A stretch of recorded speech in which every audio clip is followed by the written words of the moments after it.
The most painful sound in a marriage isn't the screaming. It's the silence that happens when one person has already left the room, even if they are still sitting right in front of you. Arthur looked at his wife across the dinner table, watching the way her thumb caressed the screen of her phone with a tenderness she hadn't shown him in 2 years. He thought they were just going through a rough patch, a financial winter that would eventually thaw until he saw the notification pop up. A single line of text that shattered the illusion of us. There are betrayals that break your heart, and then there are betrayals that erase your existence. If you want to witness how a man can disappear into the shadows, only to return as the person he was always meant to be, stay with me, because this story is just beginning. The rain in Seattle didn't wash things clean. It just made the grime stick harder. Arthur Artie Banks sat in his car, a 10-year-old sedan, with a cracked dashboard and a heater that rattled like a dying lung. He watched the windshield wipers slice back and forth, counting the rhythm to calm his heart rate. 1, 2, 1, 2. He was parked 3 blocks away from his apartment complex. He wasn't having an affair. He wasn't drinking. He was simply gathering the strength to go upstairs and be looked at. He looked down at his hands. The grease from the forklift levers had settled deep into his cuticles, dark crescents that no amount of pumice soap seemed to remove. At 42, Artie was supposed to be reviewing quarterly sales reports, not stacking pallets of dog food and cheap electronics from midnight until 8 in the morning. But the merger had happened, then the layoffs, then the 18 months of silence from recruiters, and finally the warehouse. He turned the key, killing the engine. The silence rushed in, heavy and damp. When he unlocked the door to apartment 4B, the smell of lavender and expensive candles hit him, a scent that didn't belong to their budget, but belonged to the life his wife, Meredith, was desperately pretending they still lived. Meredith was sitting at the small dining table, her laptop open, surrounded by fabric swatches. She was a home stager, a job that required her to make empty, soulless rooms look like happy homes. She didn't look up when the door clicked shut. "Hey," Artie said, his voice raspy from the dry air of the distribution center. He toed off his work boots on the mat, careful not to track mud onto the laminate floor. "You're late," Meredith said. Her eyes never left the screen. She was typing furiously. "Shift ran over. Inventory audit," Artie lied. The truth was, his back had seized up, and he'd spent 20 minutes in the locker room waiting for the spasms to stop so he could walk to the car. "Is there any dinner?" Meredith stopped typing. She finally looked at him. Her gaze wasn't angry. It was something worse. It was tired. It was the look one gives a broken appliance that they can't afford to replace yet. "I had a salad at 4, she said. "There's leftover pasta in the fridge. But Artie, please shower before you heat it up. The smell of that place, it clings to everything." Artie felt the shame prickle at the back of his neck. He nodded, swallowing the lump in his throat. "Right, sorry." He walked past her toward the hallway. On the table, her phone lit up. It buzzed against the wood. A sharp, insistent vibration. Artie glanced at it. The screen displayed a message preview from a contact saved only as RC. "It's done. I told the broker to wait for you. You're the only one with the vision for this." Meredith's hand shot out, covering the phone, sliding it face down. The movement was too fast, too reflexive. "Client?" Artie asked, pausing. "Russell Corwin," she said, her voice tight. "The developer I told you about, the penthouse project. It's a big opportunity, Artie. If I land this, it opens doors." "That's great, Mayor. Really?" He tried to sound supportive, but he was just exhausted. "Do you think, if you land it, maybe we can catch up on the credit card? The interest is killing us."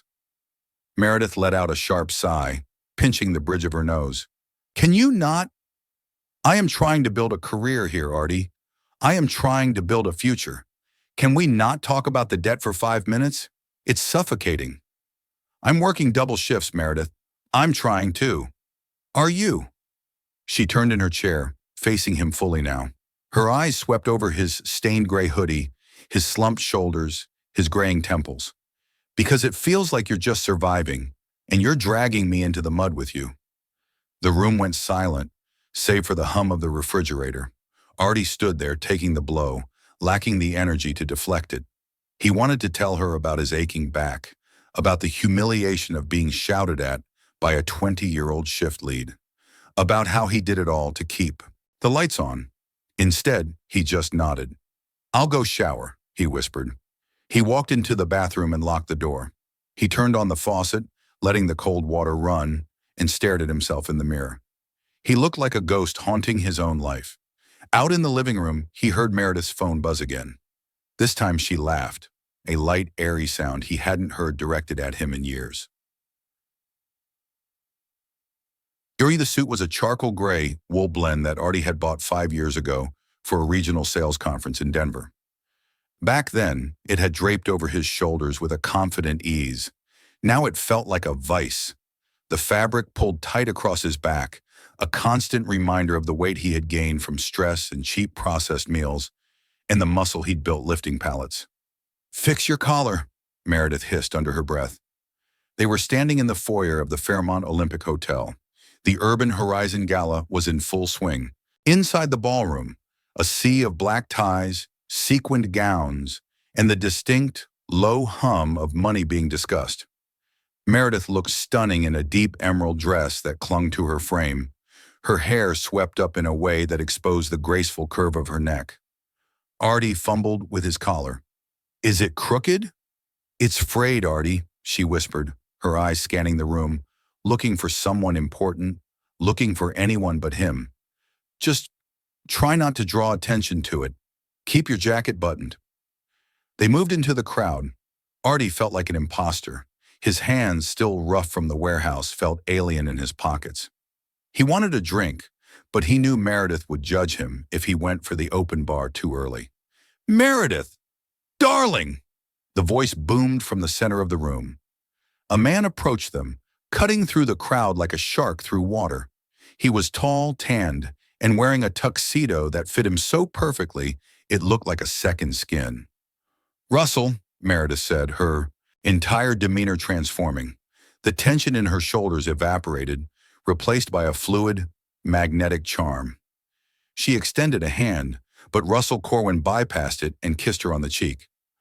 "You outdid yourself with the staging on the 4th Avenue property," Russell said, stepping back to admire her. "The photos are already generating offers. You have a gift." "I just work with the space you provide," Meredith said, her voice dropping an octave, becoming husky. Artie stood there, a silent gray monolith. He waited for the introduction. He waited for Meredith to say, "And this is my husband, Arthur." The silence stretched. Russell finally turned his gaze toward Artie. His eyes were pale blue, devoid of warmth, analyzing Artie's cheap suit and tired eyes in a fraction of a second. "And this must be—" Russell trailed off, leaving the space open. "This is Artie," Meredith said quickly. She didn't say my husband. She didn't say my partner, just Artie. "Arthur Banks," Artie said, extending his hand. He gripped Russell's hand firmly, trying to salvage some dignity. "Nice to meet you." "Artie," Russell repeated, the name sounding flat in his mouth. "Meredith tells me you're in logistics?" "That's right," Artie said, straightening his spine. "I manage inventory flow for—" "He works at the distribution center down in Kent," Meredith interrupted, cutting him off with a sharp laugh. "He's practically nocturnal these days. I honestly don't know how he manages to stay awake for these things." She made it sound like a quirky hobby, minimizing the grinding reality of his labor into a cocktail party anecdote. She stripped the dignity from his work before he could even claim it. Russell smirked. It was a small, knowing expression. "Well, someone has to keep the wheels turning, I suppose. Meredith, have you seen the layout for the waterfront project yet? I need your eyes on the master suite." "I haven't," Meredith said, turning her back to Artie. "Show me?" "Right this way around him." Russell placed a hand on the small of Meredith's back, too low, too familiar, and guided her toward a display of architectural renderings. Artie stood alone in the middle of the ballroom. A waiter passed by with a tray of champagne. Artie reached out, but his hand hesitated. He looked at his frayed cuff, then at Meredith's retreating figure. She was leaning in close to Russell, laughing at something he whispered. She didn't look back. Not once. He realized then that he wasn't just a +1. He was a prop that had been discarded the moment the main act began. 3 days after the gala, the gray sky over Seattle finally broke, allowing a rare, pale sunlight to filter through the clouds. For the first time in months, Artie felt that same break in his own chest. He sat in the break room of the distribution center, staring at his cracked phone screen. The email from Pacific Freight Systems was short, professional, and beautiful. Subject, interview request, operations manager position. They wanted to see him. Thursday at 10 a.m. The salary range listed in the initial posting was enough to clear their credit card debt in 6 months. It was enough to get him off the graveyard shift. It was enough to buy back his dignity. Artie didn't wait for his shift to end. He clocked out at 7 a.m., the adrenaline masking the ache in his lower back. On the way home, he stopped at the grocery store and bought a bottle of Pinot Noir, not the top shelf, but a solid $20 bottle, a significant splurge given their current bank balance. He wanted to surprise her. He wanted to see Meredith look at him the way she used to, before the layoffs, before the silence. When he unlocked the apartment door, the morning light was streaming across the living room floor. Meredith was curled up on the beige sofa, a mug of coffee in her hands, her knees tucked under her chin. She looked soft, approachable. "Mer?" Artie called out, closing the door. He held the bottle of wine by the neck, feeling a little foolish for buying alcohol at 7 in the morning, but the occasion called for it. Meredith jumped slightly as if he had woken her from a trance. "You're home early," she said. Her voice was neutral. "I have news," Artie said, walking over to the couch. He sat on the coffee table facing her, leaning in close. The excitement was bubbling up in his throat, making his voice shake. "I got an email from Pacific Freight. They want an interview, Mare, for the operations manager role." He waited for the spark. He waited for her to sit up, to smile, to say, "Thank God." Meredith took a sip of her coffee. She blinked slowly. "That's good, Artie. Is it definite?" "It's an interview, but my resume matches perfectly. It's day shift. 85,000 base. I could be done with the warehouse by next month." Artie reached out and placed his hand on her knee. "We could breathe again." That's really great," she said, but she pulled her knee back slightly, breaking the contact. "I just hope you don't get your hopes up too high. You know how the market is." It was a splash of ice water, but Artie pressed on, desperate to ignite something. "I know, but this feels different. I bought this." He lifted the wine bottle, a weak smile on his face. "I thought maybe tonight we could—" Ping. The sound cut through the air. Meredith's phone was lying face up on the cushion beside her. The screen lit up. Artie saw the name. Russell. He couldn't see the message, but he saw the reaction. Meredith's eyes darted to the screen instantly. The lassitude vanished. Her posture straightened, and a flush of color rose in her cheeks. It was a subtle, visceral reaction, the body responding to a drug. She picked up the phone, her thumbs flying across the keyboard. "Sorry, give me a second. It's the staging logistics for the penthouse. Urgent." "Meredith," Artie said quietly, "I'm talking about our future." "I heard you, Artie. Operations manager. It's great." She didn't look up. She hit send, and then a small, private smile tugged at the corner of her mouth. It was a smile of intimacy, of a shared joke, and it was directed entirely at the device in her hand. Artie sat there on the coffee table, the bottle of wine heavy and useless in his grip. He realized then that he could have told her he won the lottery, or that he was dying, and the reaction would have been the same. The connection was severed. She was in the room with him, but she was living somewhere else entirely. "I'm going to get some sleep," Artie whispered. "Okay," she murmured, her eyes still locked on the screen as 3 dots bubbled up, signaling a reply. "Sleep well." He walked to the bedroom, closing the door behind him, leaving his wife alone with the man in her phone. The accident happened at 2:45 a.m., deep in the cavernous belly of the distribution center. Artie was pulling a pallet of heavy industrial toner cartridges when his boot slipped on a patch of hydraulic fluid. He wrenched his body violently to keep the load from toppling, and he felt a sickening pop in his right shoulder, followed by a tear in his lower back that sent white-hot lightning down his leg. He didn't scream. In the warehouse, screaming was for rookies. He simply dropped to one knee, gasping for air, waiting for the vision-blurring pain to subside. The shift supervisor, a kid named Derek who was half Artie's age, sent him home with a scoff, marking it down as an unpaid early departure. The drive home was a blur of agony. Every pothole on I-5 felt like a hammer blow to his spine. By the time Artie parked in front of his building, it was just past 3:30 a.m. The world was pitch black and silent. He took the stairs slowly, gripping the railing with his good arm, dragging his left leg. He needed ice. He needed ibuprofen. He needed Meredith to look at him with even a fraction of the concern she used to show when he had a simple head cold. Artie unlocked the apartment door as quietly as he could, not wanting to wake her. The hinges groaned softly. He stepped into the entryway, gritting his teeth against the spasm in his back. The apartment wasn't dark. A soft, warm glow spilled from the kitchen, casting long shadows down the hallway. And then he heard her voice. It wasn't the tired, clipped tone she used with him. It was vibrant, low, and laced with a cruel sort of amusement. "No, stop it. You're terrible," Meredith laughed. The sound was intimate, vibrating through the thin drywall. Artie froze. His hand hovered over his lower back.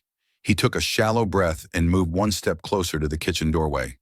He could see her reflection in the dark window of the oven. She was sitting on the counter, wearing a silk robe, a glass of wine in her hand at nearly 4 in the morning. I know, she said, twirling a lock of hair around her finger. He came home all excited yesterday about some interview. A management role.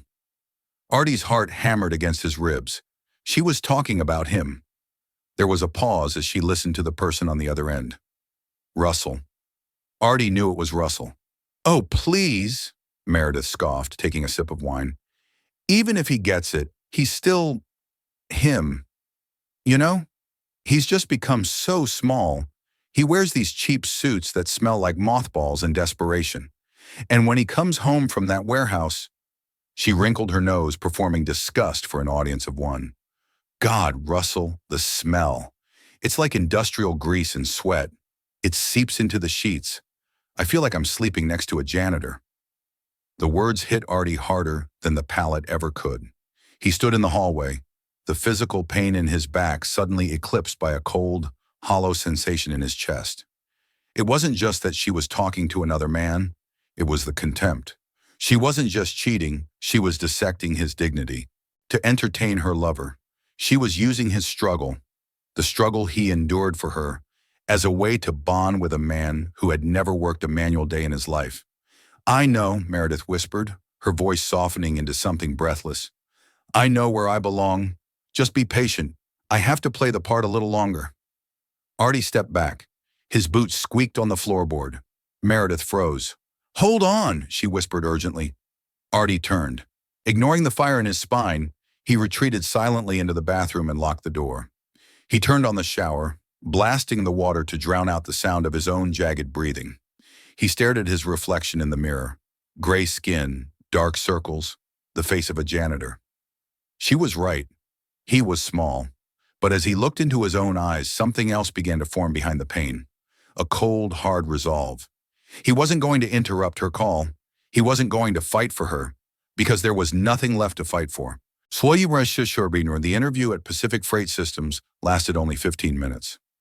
Artie sat in the glass-walled office of the regional director, a man younger than him named Mr. Evans. The pain in Artie's lower back was a rhythmic, thumping scream that made it impossible to sit up straight. Sweat beaded on his forehead, cold and clammy, despite the air conditioning. He had taken 4 ibuprofen in the car, but they were like throwing pebbles at a tank. "Your resume is impressive, Arthur," Mr. Evans said, glancing from the paper to Artie's trembling hands. "But this role requires high energy. It's 24/7 logistics. Honestly, you look like you're in a lot of pain right now." "I'm fine," Artie lied, his voice cracking. "Just a long night." "We need someone fresh," Evans said, closing the folder. The sound was final. "We're going to go in a different direction. Take care of yourself, Arthur." The drive back to the apartment was a haze of humiliation. The rain had turned into a relentless downpour, blurring the highway signs. Artie felt the weight of the rejection crushing his chest. He wasn't just unemployed, he was obsolete. He parked the car and walked up the stairs, dragging his bad leg. He needed Meredith. He needed to tell her that he failed. And he needed her to lie and say it would be okay.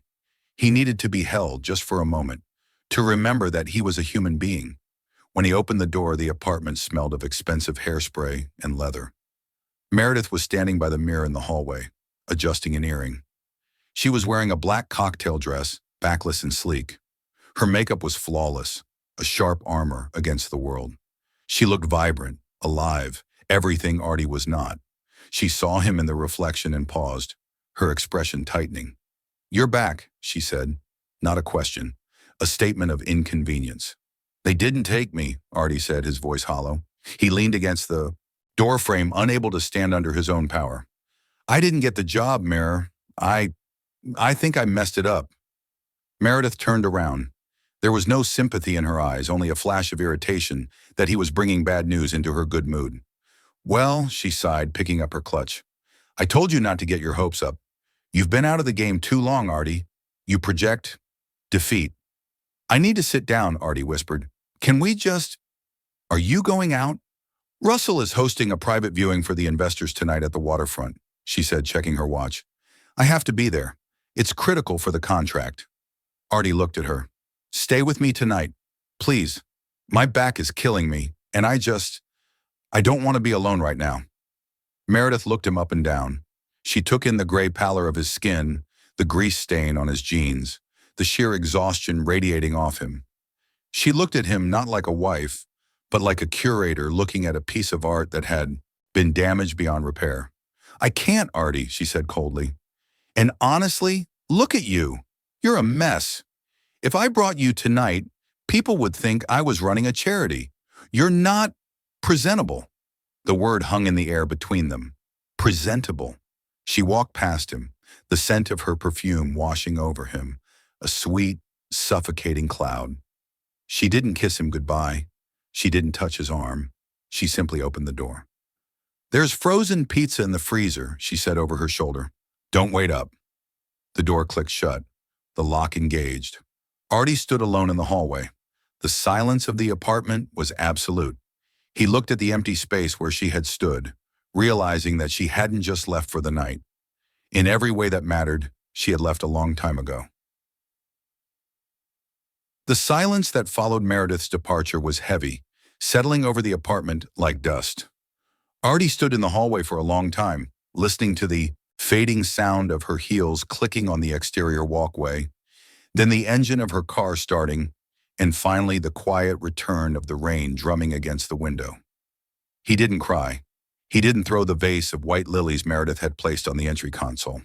The anger that had flared briefly in the bathroom the night before was gone, replaced by a clarity so sharp it felt like ice in his veins. Meredith was right. He wasn't presentable. He was an anchor, a stain. As long as he was here, she would be miserable, and he would be nothing more than the janitor she slept next to.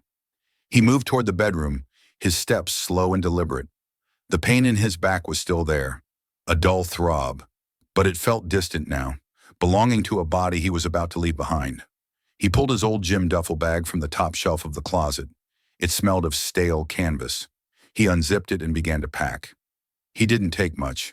3 changes of work clothes, a thick wool sweater, his toiletries. He looked at the suit he had worn to the gala, the one Russell had sneered at, and left it hanging on the rack. He wouldn't need suits where he was going. He opened the drawer of the nightstand. There was a photo frame face down under some papers. He turned it over. It was from their honeymoon in Cabo 10 years ago. Meredith was tanned, laughing, her arm thrown around his neck, looking at him as if he were the center of her universe.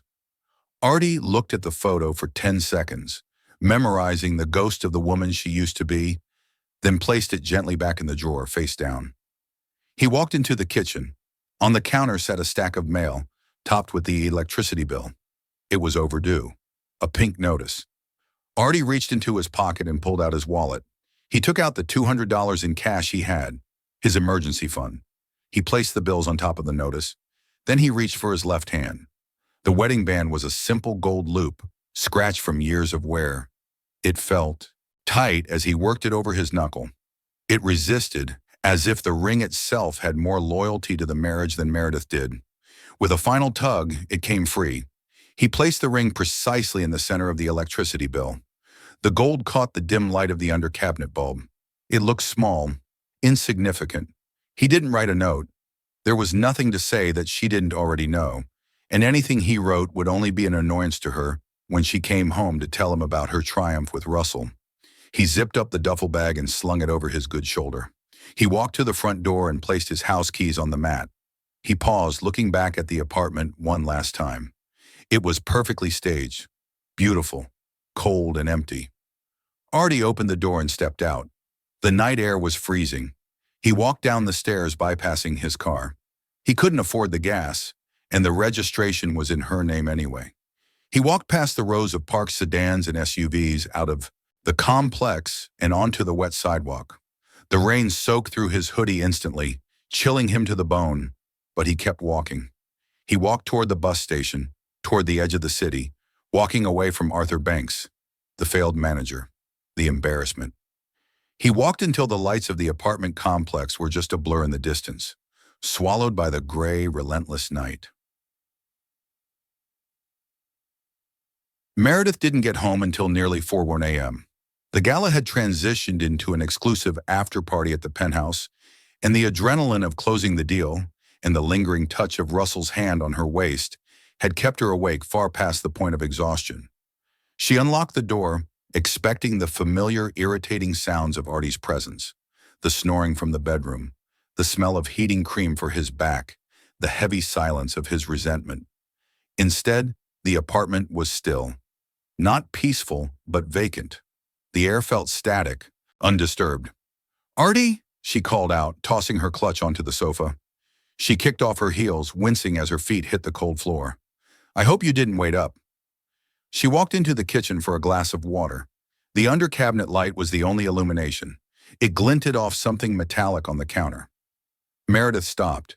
She stared at the small pile Artie had left, the pink overdue notice, the $200 in crinkled bills, pathetic, really, in the grand scheme of her new life, and sitting dead center, the gold wedding band. She reached out and picked up the ring. It was cold. It felt lighter than she remembered, as if the meaning had drained out of it long before Artie took it off. She didn't cry. Her heart didn't break. Instead, a wave of complex, icy relief washed over her, followed immediately by a surge of self-righteous anger. He just left? Just like that? No fight, no argument, just a silent exit like a thief in the night. She walked to the bedroom. The closet door was open. His duffel bag was gone. His side of the bed was made, the sheets pulled tight, erasing the indentation where he used to sleep. She sat on the edge of the bed, turning the ring over in her fingers. She thought about the last thing she said to him. "You're not presentable." "Coward," she whispered to the empty room. "You couldn't handle it. You couldn't handle me rising while you sank." She reached for her phone. Her thumb hovered over Artie's contact. She could call him. She could track him down. She could ask him to come back and talk like adults. But then she thought about the penthouse. She thought about Russell's blue eyes, the way he commanded a room, the way he looked at her like she was a prize, not a partner in debt.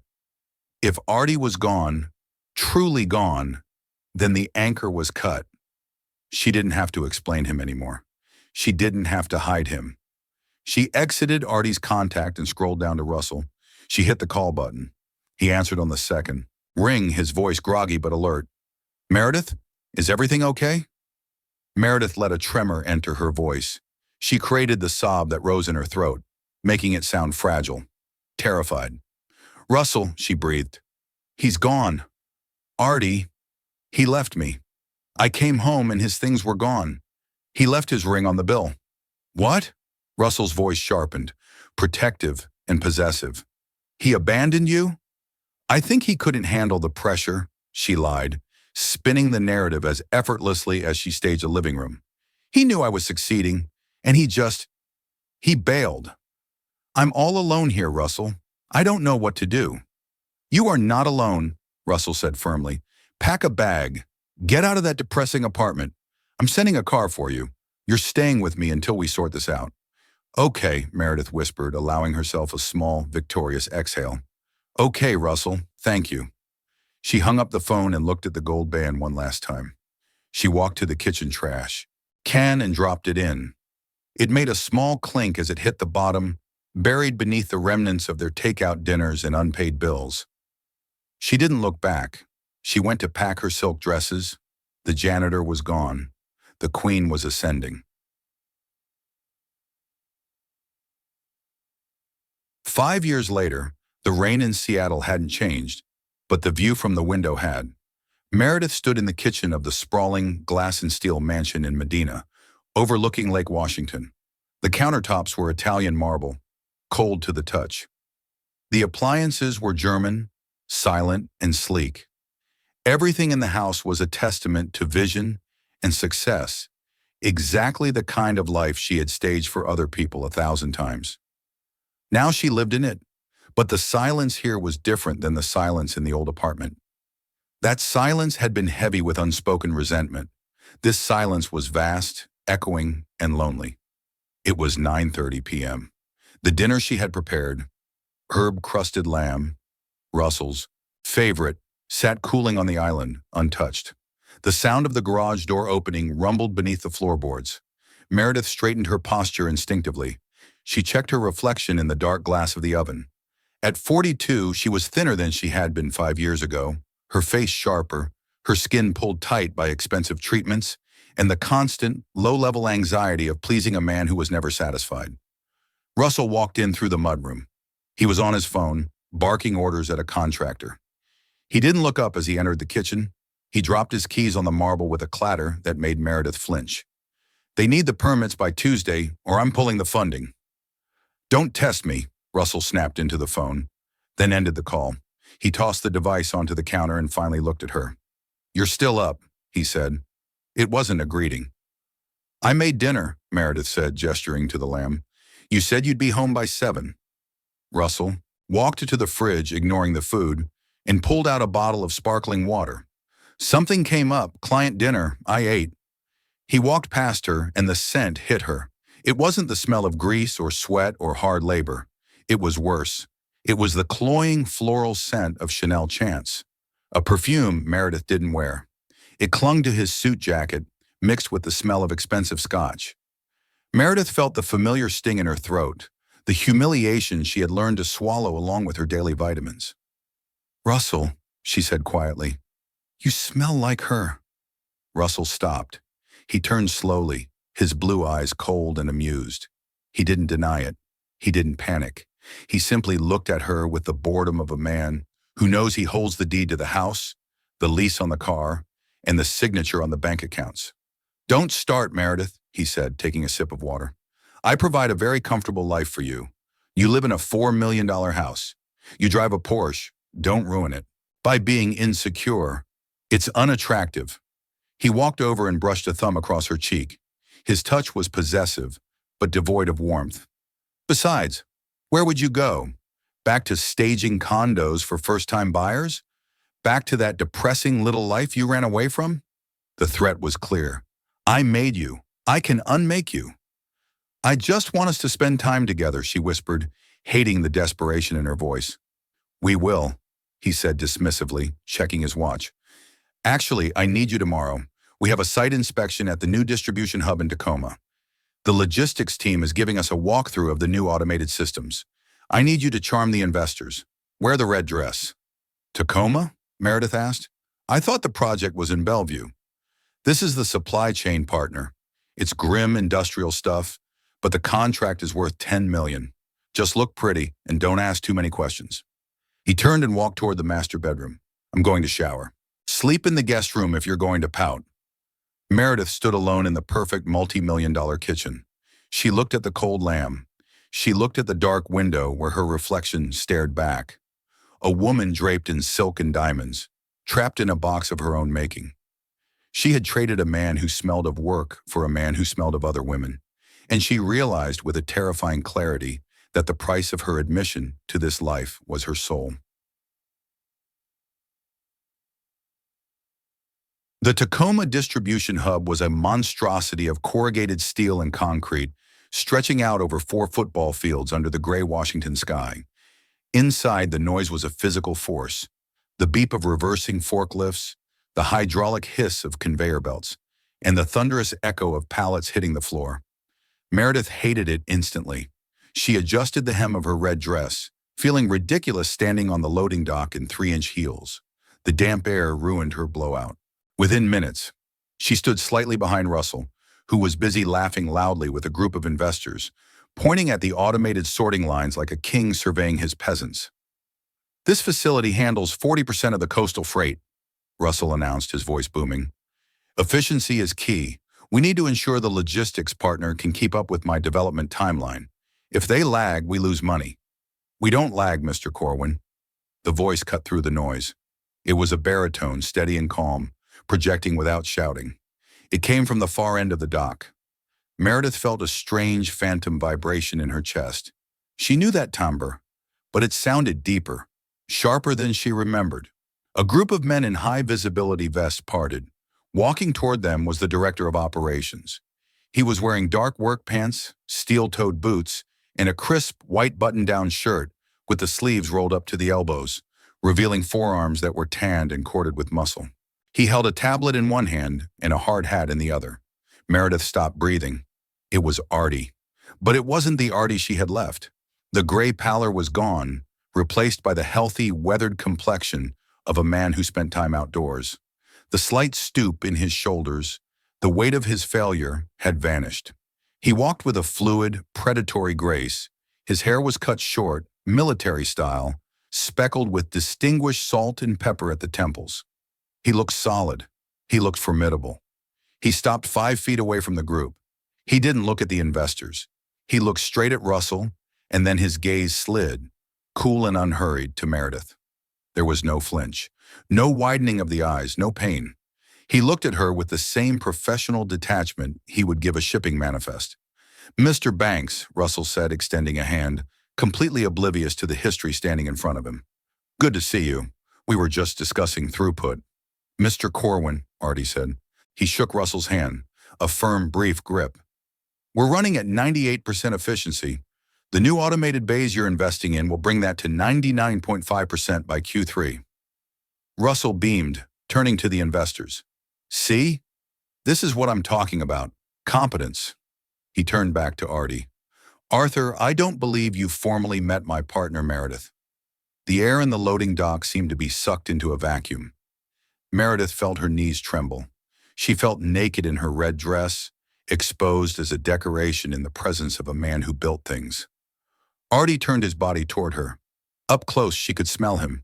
He didn't smell like grease or sweat. He smelled of rain, cedar soap, and clean cotton. "Mrs. Corwin," Artie said. He didn't offer his hand. He just nodded, a slight, polite dip of his chin. "Welcome to the hub." "It's Meredith," she stammered, her voice barely a whisper. "Just Meredith." "Right," Artie said, dismissing the correction instantly. He turned back to the group, commanding the circle.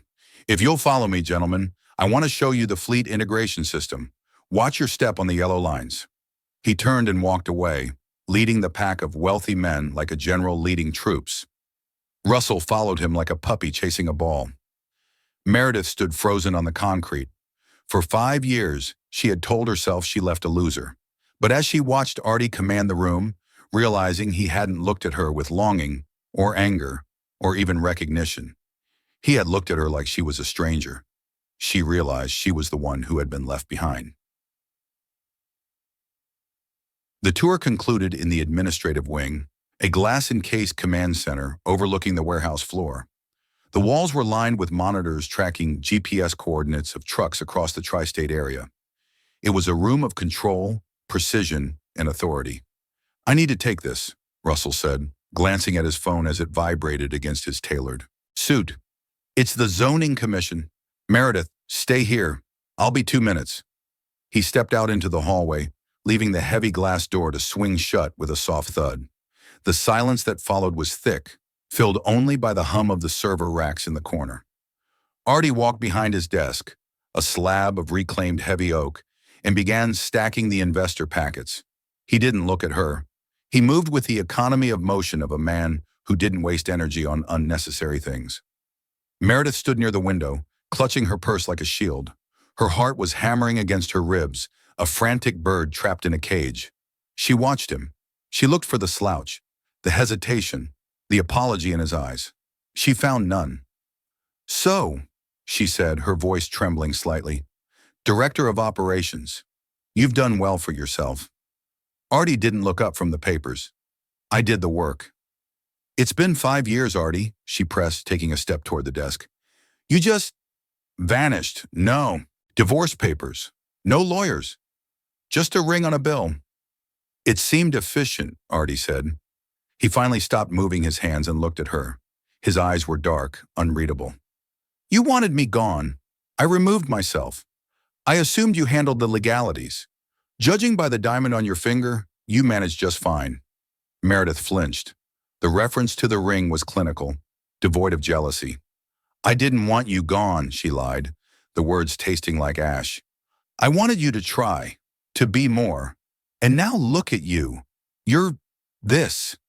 She gestured around the room, at the power he commanded. "Why couldn't you be this man for me?" Artie laughed. It was a dry, short sound. He walked around the desk and leaned against the edge, crossing his arms. The distance between them felt like a canyon. "I didn't become this man for you, Meredith. I became this man because of you." "What does that mean?" "It means that when you looked at me 5 years ago, you didn't see a partner struggling to survive. You saw a prop that was bringing down your property value," Artie said quietly. "I realized that night, standing in the rain, that I could build an empire, and it wouldn't matter, because you didn't want a husband. You wanted an accessory, and I was tired of being worn out." Meredith felt tears prick her eyes, not from sadness but from the shock of being seen so clearly. She felt stripped naked. "I'm happy, you know," she said defensively, her voice rising. "Russell takes care of me. We have a life you couldn't even dream of." Artie looked at her, really looked at her, for the first time. He scanned the tension in her jaw, the way her fingers dug into her purse, the brittle fragility of her posture. "Do you?" Artie asked softly.